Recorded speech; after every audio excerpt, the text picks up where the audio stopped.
Welcome to This Week in Real Estate with Jonathan Harmon and Bryan Nale, your local experts on all things real estate in Middle Tennessee. Listen in as they discuss the current state of the market, the latest trends, and have a little fun while doing it.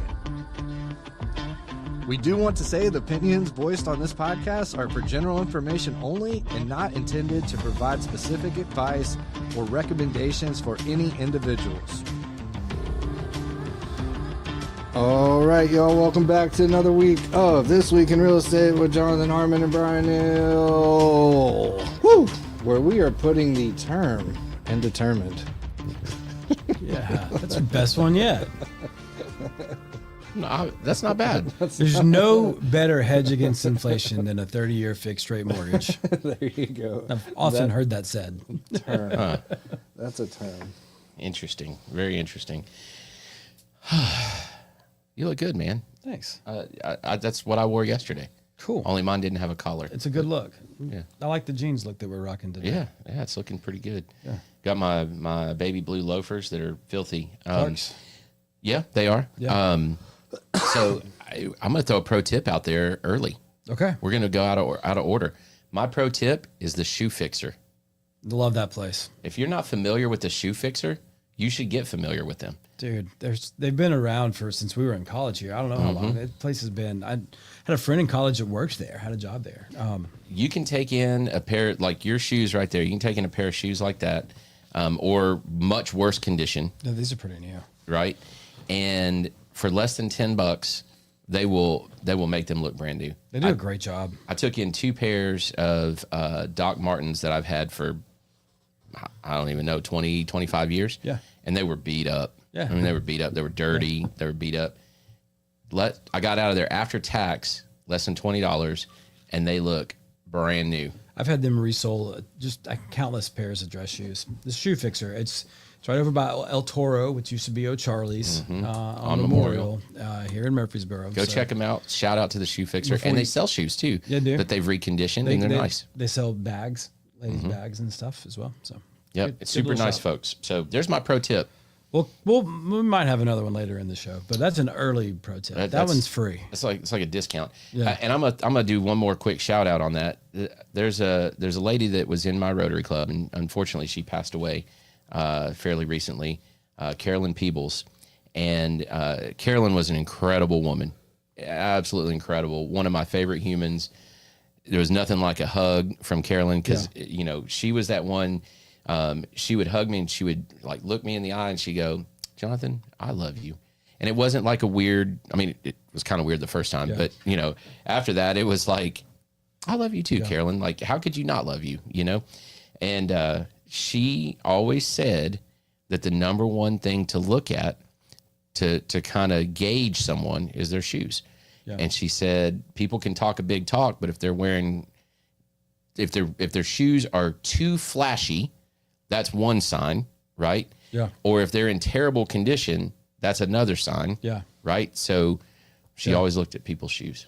I think that's there's nothing wrong with that. Don't judge a book by its cover. But you can start your judgment there. You can. It's a good place to start. I would say that's a good place to start. Let's be honest, dude. Everybody. It's an observation. Everybody judges everybody. So if you're like, I'm not judgy, you're a liar. So you are a liar. Everybody judges. Yeah. And that's a good. No, that's a good place to start. And it's funny, man. When I was in my teens through college, I didn't care about fashion or whatever. I was like, maybe a little bit, but my roommate was very, read GQ and always stayed on top of things. But like, as I progressed through college, it became more clear to me that the way that you present yourself matters. And so by the time I started my professional career, I was gung-ho, suits, everything, all, and I think now, we're in a work casual kind of environment where like, hey man, this is fine. Look, I went to a networking group meeting this morning. We've talked about this on the show. We work in careers where we can dress for our day. But even on your casual days, you should still put some care into the way you present yourself, because you just never know when you might. That's right. You bump into someone or have to jump up and run out to meet someone. So always just like part of your routine, get ready and I want to clarify on the shoe thing. I'm not talking about you have to wear dress shoes, $200 shoes. No. What I'm talking about is, are your shoes in good repair? Are they clean? Are they shiny? Are they dusty? Right. Forget the brand. The brand, just for some people, it probably matters. That is not me. Yeah. But yeah, I mean, do you care enough to not have gross shoes? Yeah. And you can, here's a dirty little secret, y'all. Walmart sells some pretty decent looking shoes nowadays. Yeah. They didn't used to, but they're not bad. So, do you care enough to have decent looking shoes? So let's go to some market movers. Let's do it.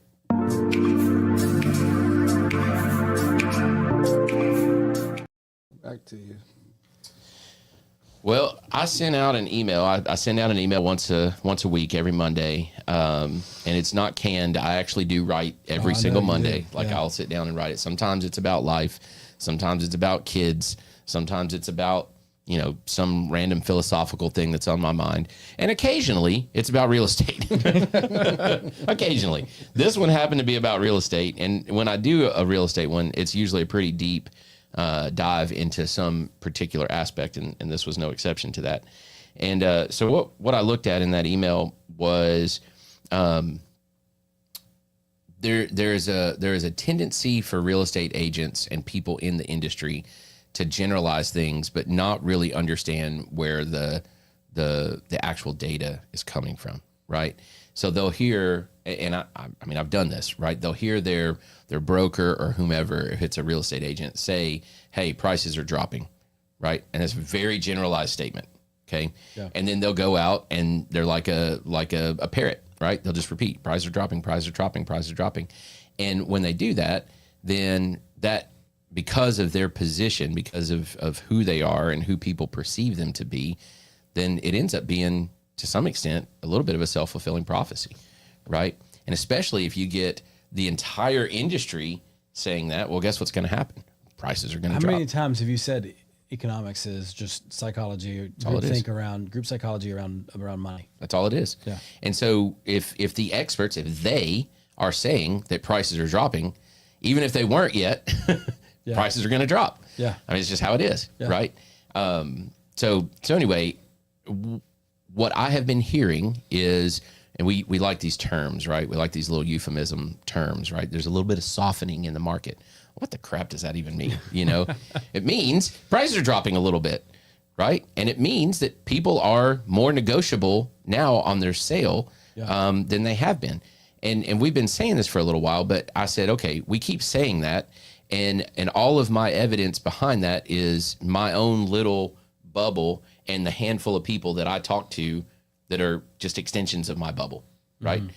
So is it actually true, right? And that's what I wanted to find out. Well, here's the crazy part. RealTrax, the MLS that we use, does not make it easy to show an overall price drop, especially when you sit and think about what they're actually telling you in their metrics. And here's what I mean by that. Everything that they do is based on median and averages across a market.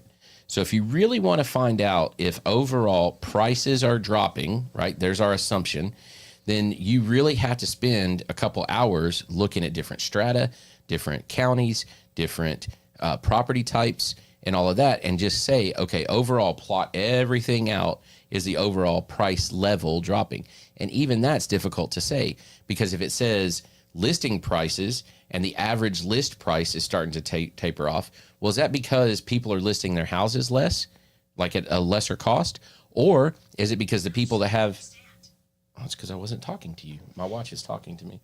Or is it because the people with the more expensive houses aren't listing their houses? Right. Which one's the cause of that? Yeah. You have to deep dive, right? Yeah. You don't know. You don't know the answer to that. And then, like, I start pulling these numbers, and the average list price is significantly higher than the average sales price for our market. So that could mean a couple of things, right? It could mean that when we list it here, it's going to sell here. That's a possibility. It could also mean that all the houses that are listed higher, that we skew the listing number with higher priced houses that aren't moving, and all the houses that are selling are the less expensive houses. So this house that's an average list price is not the same house that's an average sales price. Yeah. Does that make sense? It does. I'm tracking. Yeah. So either of those is possible, right? How do we know the answer to that? And it's hard to know. That's where you kind of have to put a little bit of anecdote and things like that in there. Well, there is one metric that helps us know this. And this is the one, in my opinion, that really is telling. And unfortunately, I can't put the chart up. But if you don't have my email, if you don't get my weekly email, you'll want to see this one. And this particular one that we are looking at, RealTracs tracks a thing called pricing ratios. And pricing ratios are really interesting, okay? And so this is, what is the average or median amount difference between a list price and a sale price? So that does track each house, Okay. right? So it does factor in, this house was listed and then it sold, and here's the difference. Now, the gradations between how that varies on average is very small, right? Yeah. So a 0.3% change in that ratio is a pretty big number. Does that make sense? That makes sense. And it could be a wild swing on your particular house, because, you know, we're looking at 700. Hold on a second.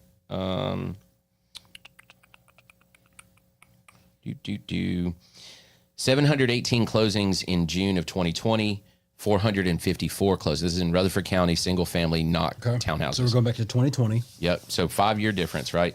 718 closings in June of 2020, 454 in May of this year.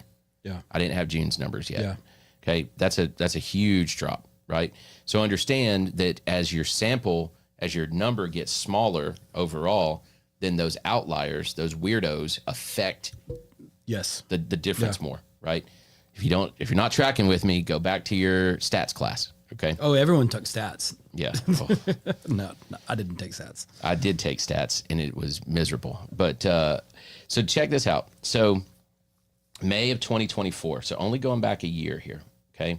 May of 2024, the average sale price to list price ratio was above 99%. It was like 99.5. So houses reduced less than 1%.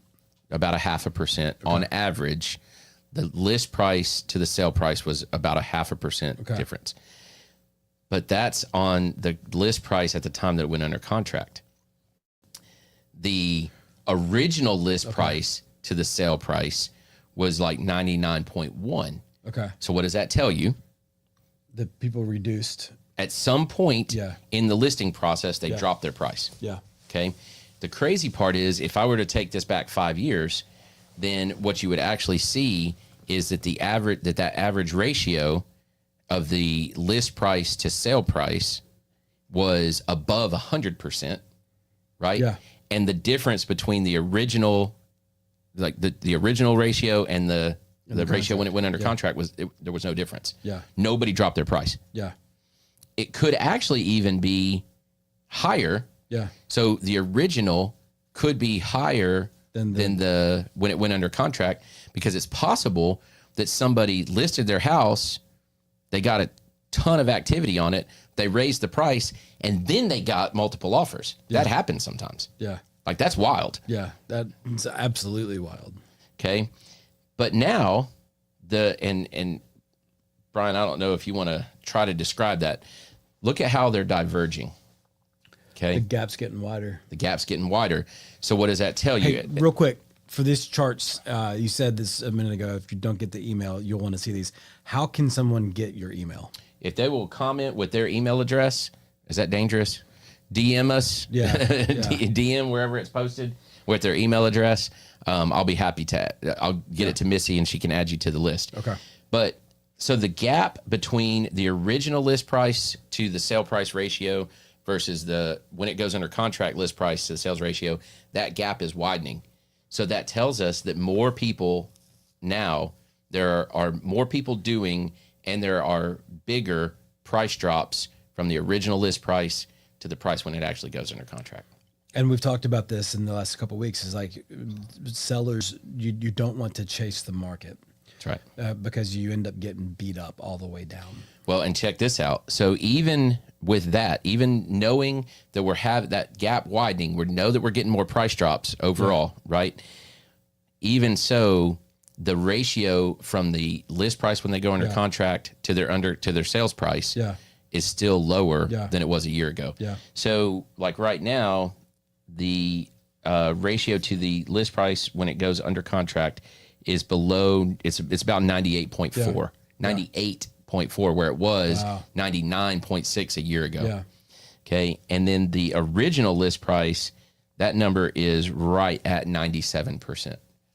So we're seeing massive changes. It doesn't sound like a lot, but remember that's an average. We're seeing massive changes in pricing, which means, to your point, some people are chasing the market down on their pricing. Now, the crazy part is last year, if you'll remember, when we talked about this, we didn't talk about price dropping, and the ratio showed that there wasn't price dropping. But what did we start talking about last year?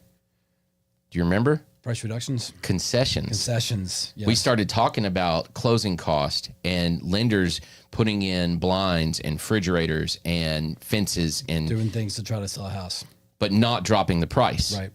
Well, guess what? That's still happening, but so is price reductions.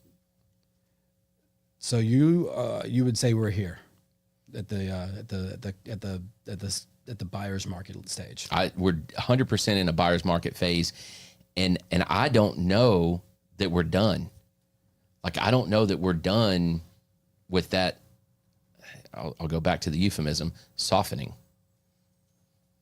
I think, and we've said this so many times, I think this whole soft landing thing just delayed the inevitable. Yeah. I don't think there's a such thing as a soft landing, y'all. It's going to happen. So I'm looking at my phone here because I got 2 contracts yesterday, and I wanted to just look at one of them. Sure enough, on both of these, they were pretty new to market listings, and both of them got their asking price. I think with both of these houses, the buyer's agent, who coincidentally enough is not someone I've worked with in the past, someone I know in the community and I hold in high respect.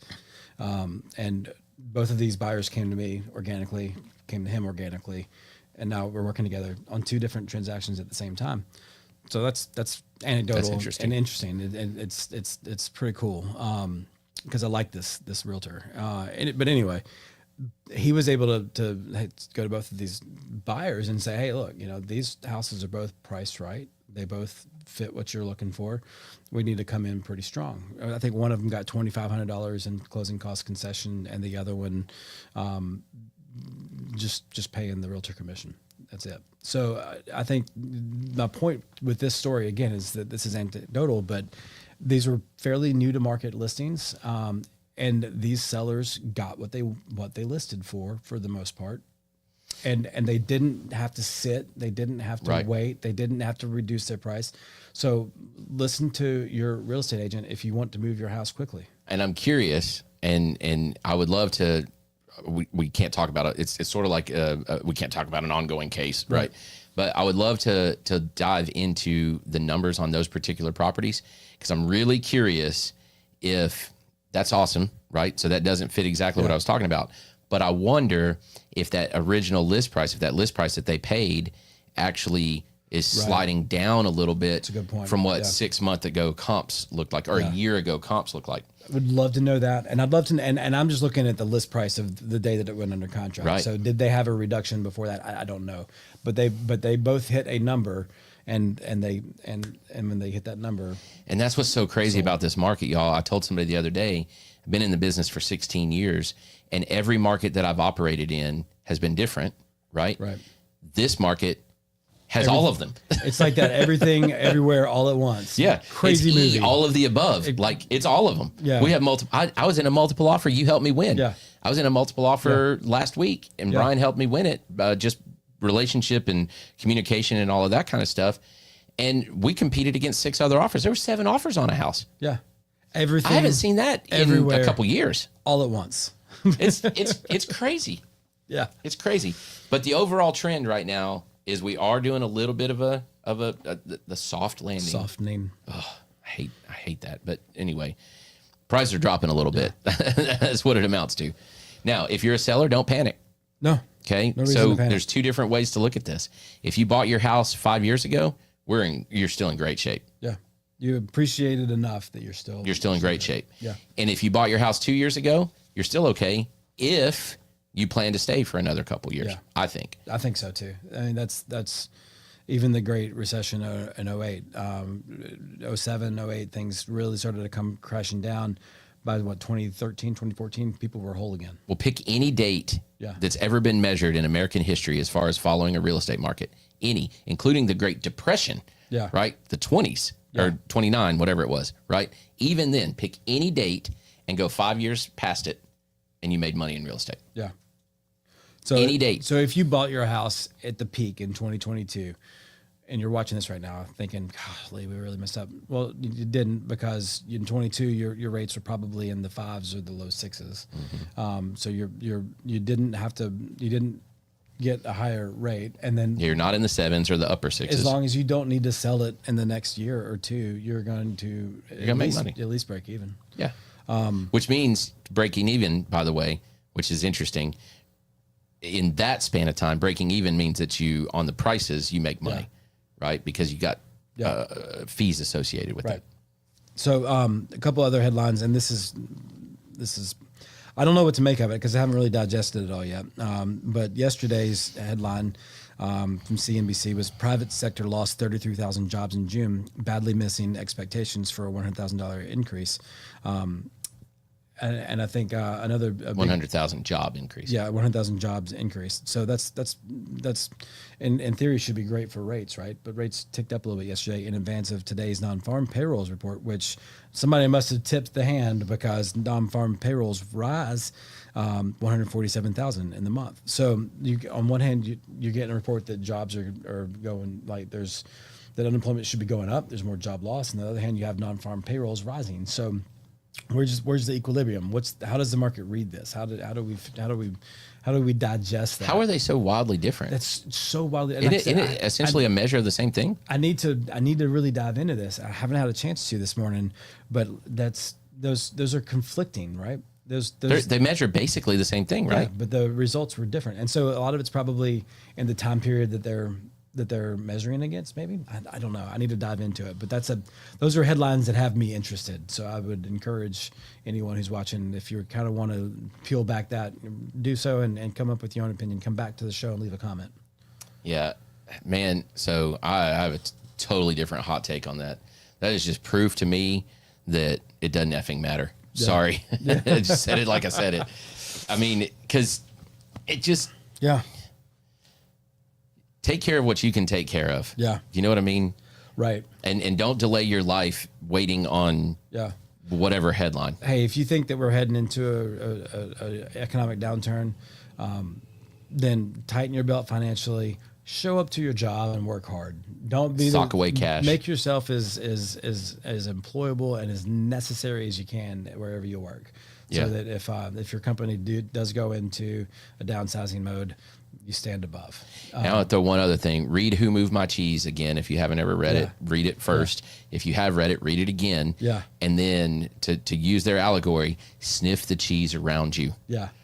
If it stinks and it's running out, start moving your cheese. Yeah. Yeah. That's a good point. We got a This Is Real. We sure do.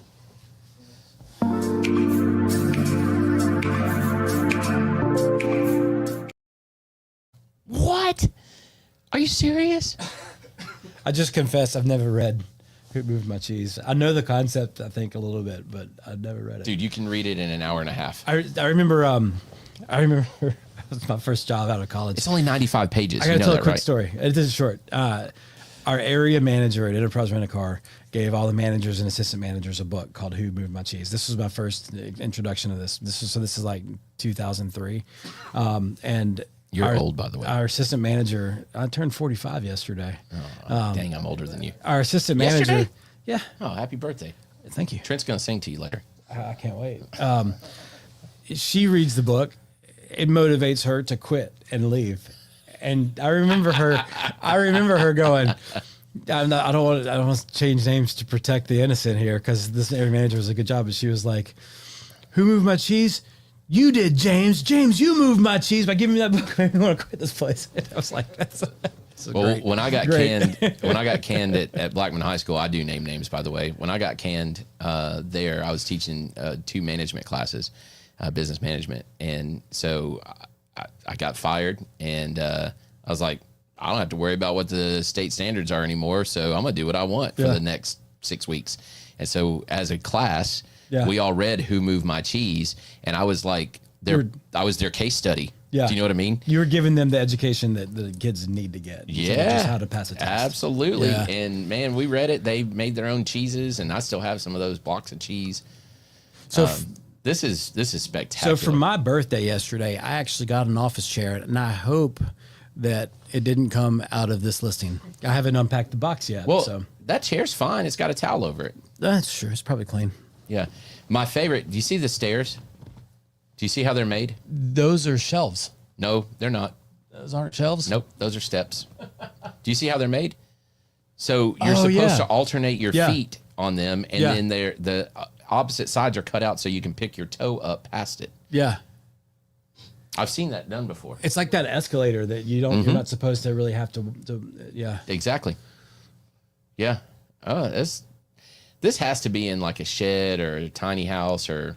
This does look like an outbuilding kind of situation. It's got to be, but yeah, just an exterior picture of the outbuilding would have sufficed. Yep, exactly. This is not, from what I can gather, going to qualify as an accessory dwelling unit. So another quick hot take, 2 things. When I very first glanced at this, I thought that the corner of that bed or mattress or whatever that is right there was a basset hound. Number 1. I'll see that. And then number 2, on the lower shelf, that looks like a wide Atari 2600. Yeah. This is a good picture. It's definitely, is there a, I don't know, maybe it is an ADU. Is that a bathroom through that door? We can guess it's a bathroom or perhaps a dungeon. Could go to a storm shelter. Meth lab. Total possible. This is the business office. Yeah. Manufacturing is behind it. Totally possible. Fantastic stuff. All right, let's move on. All right, what's next? Pro tip. I'm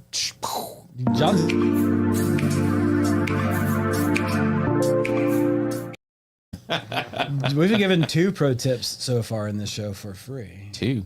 Yeah, read Who Moved My Cheese. Oh, and yeah, go to yeah, the shoe fixer. So the pro tip here that matters is for my fellow loan officers watching this. Ooh. And for any realtor who might be out there watching this, or for any home buyer, first-time home buyer that's watching this, if you're going THDA, the pro tip is to get your file to THDA as early as possible. If you've got a long close because you're like, hey, it's THDA, let's don't try to cram this in 20 days. Get that file to get everything you need to get your underwriter's approval, get it over to THDA, because if THDA comes back and picks you apart, because they'll do that right now. They will do that. Then you might need some time to shift gears or recalibrate, gather new information. I spent 3 hours with a client last week after we got their file back from THDA. This guy was closing on Tuesday of this week. And so on Monday we get it back from THDA and they've come back with some conditions that we have to go and we have to chase. And Did you delay? It did not look good, but we did not delay because I spent 3 hours with that client at my desk Wednesday afternoon, helping him get everything that we needed to order a credit supplement, helping him to verify his 401k so we could get reserves. He didn't know how to log into his stuff because it was all Face ID on his phone, but the apps weren't working. We needed to be on a hard on a computer. So we spent, we got to know each other pretty well. And we spent 3 hours together. Have lunch together at my desk. I ate my lunch protein bar. He was supposed to be in my office at 1, and I come rolling in at 12:40, and my plan is to eat a protein bar for lunch that day because I was running behind. He's already there, and so I was like, okay, we'll sit with him. So it gets to be like 2 o'clock, and I'm like, hey man, do you mind if I have a protein bar? I'm starving. Do you want one? Yeah, He's like, yeah. I'm good. So in a roundabout way, yeah, we had lunch together. Now, was it THDA or RD that used to post their times on their RD. website? That was RD? RD. Okay. Yeah. RD would post couldn't their remember. turn times. I haven't done, now there are people are doing them. I haven't done an RD loan since 2022. Really? Yeah. Man, I still think, and I always have, that if you can do RD, like Oh, if it's you're going to be in a that great area, program. what a great Yeah. program. And correct me if I'm wrong, used to, and maybe there's no point in doing it anymore because I get confused as to what THDA does.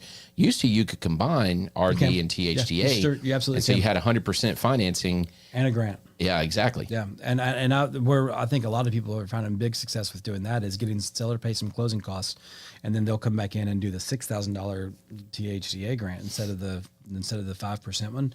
That way they get the $6,000 and there's no monthly payment on the $6,000. It's just paid back when you sell the house. Heck yeah. So the problem, not the problem, but the issue that I've run into, the times I thought RD might be a good solution, is they still go by household income instead of just a qualifying. Oh, yeah. And- So if you have a teenager that has a job or mom that lives at spouse, home or it can be hard to qualify with where rates are for the purchase prices where they are. It can, and how tight they are on the front end debt to income ratio. There's a lot of home buyers right now buying houses under 45% on the back end ratio, but not a lot of home buyers buying where their front end ratio is under 30%. And that is where RDs become a little bit of a challenge. So do you think, so THDA has always adapted, right? Yeah. The market shifts, whatever happens, they raise their limits. They do all kinds of things to adapt, and they do it. Yeah. They do it pretty quickly. Yeah. They're pretty dynamic, which Yeah. is weird to say for Yeah. anything state Yeah. related. RD does not seem to be. It seems to be basically the same. So THDA is a state agency, so it can be Right. a little bit more nimble. It's not as big of a bureaucracy as the U.S. Department of Agriculture. I think the U.S. Department of Agriculture right now has probably got other things on their mind. That's what I was going to say. Do you think that they'll make a big adjustment anytime soon? Because they haven't really changed much in. They really haven't. I don't Quite a know. while. I mean, nothing would surprise me. I mean, if the administration all of a sudden decides that they want to make a move, then yeah, they could make a move real quick. Yeah. And that could be, and who knows, that could be in a lot of different directions. Yeah, including possibly eliminating areas. They've done that Yeah. before. Yeah. Where Rutherford County had this much, and now it has Now it's- this much. Yeah, they shrink their service area. I'm gonna throw one pro tip out there. This is four pro tips. Yeah, listen, this one hit me a little personally, and I don't know if you saw it. It should have hit you a little personally as well. There are people in our industry that just, I read stuff that people put on social media, and I'm like, what is your goal with this? Like, why did you post that? What are you trying to do? Right? Are you just trying to be that maverick that's trying to stir the pot and look how edgy I am, or are you just stupid? I mean, like it's got to be one or the other. Or are you just so clueless? And this particular person I'm talking about is not clueless. So they're either stupid or they're a maverick. Okay. And it's somebody in your Can profession. you be a stupid maverick? Oh, absolutely. Okay. 100%. We call that reckless. Okay. Right? Yeah. Somebody in your profession, and, basically, I mean, like a really abrasive, attacking post to basically everybody else in that particular profession. And then as the comments poured in, like the replies got worse and worse and worse. And I'm sitting here going, what are you doing? And it was, I'm just so tired of fixing things for everybody else and stuff like this. And I'm like, if you're getting the business, why are you tired of that? Yeah. Let people be dumb. Yeah. And the particular topic had centered around pre-approval letters and just bad practices what this person perceived as bad practices that people in your seat do, and how it just is a total travesty and disservice to the entire industry, and they should lose their license and all this. And I'm like, good Lord. Wow. Yeah, it was bad. Speaking of Maverick and Reckless, was Iceman a villain? I don't think so. I think he totally got exonerated in the Maverick movie, if there was any question. But no, I don't. Even watching the original Top Gun, Iceman wasn't a villain. Here's the thing, man.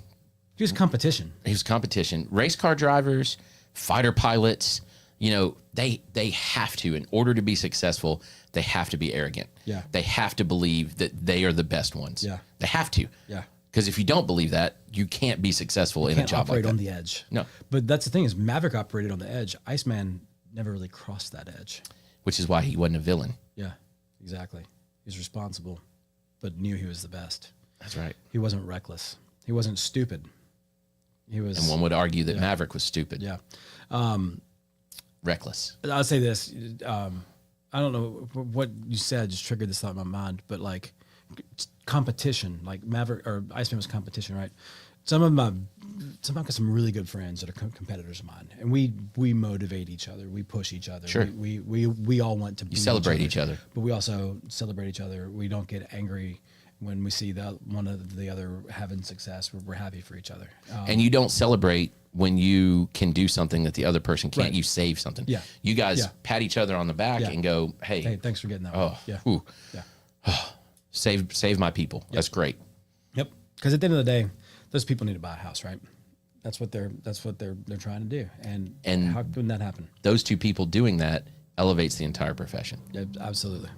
Opposite of whatever your complaint was. That's a full circle. Gotta love it. Good stuff. Bring us home, Trent. Do we have any announcements?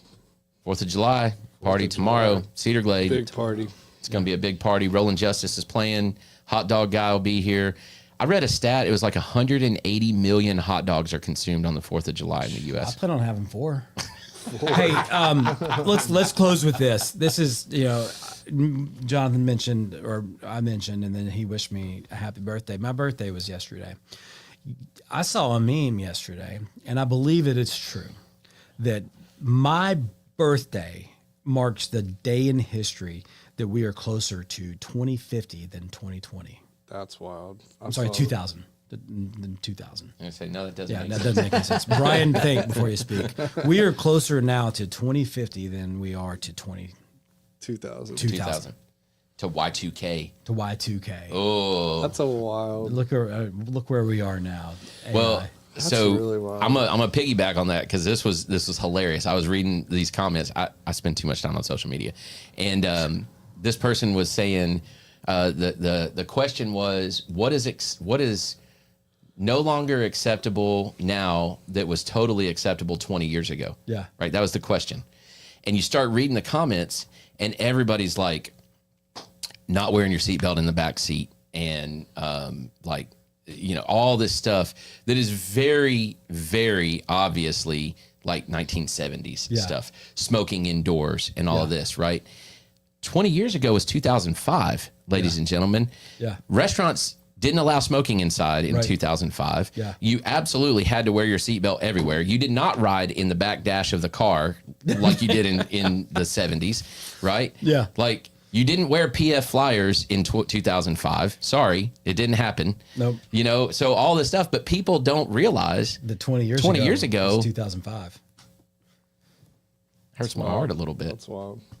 That's I don't like trying to that take either. us out with some, man, I guess I mean, happy birthday, America. Happy Independence Day. Independence So Day. your birthday is the 2nd. Yeah. My birthday is July 14th. Yeah. America's birthday is July 4th. tomorrow, the 4th. France's birthday is on my birthday, the 14th. Trent, sing happy birthday. I'm not doing that. Happy birthday. I'll play some Stevie Wonder. I should have had Stevie queued up. That's my bad. Oh, that's funny. Well, good stuff, y'all. Happy 4th to everybody. Come out to Cedar Glade. Do the things. Enjoy your time. Celebrate responsibly. Yeah. Let's do this. We'll see you next time. Let's do that. Let freedom ring. There it is.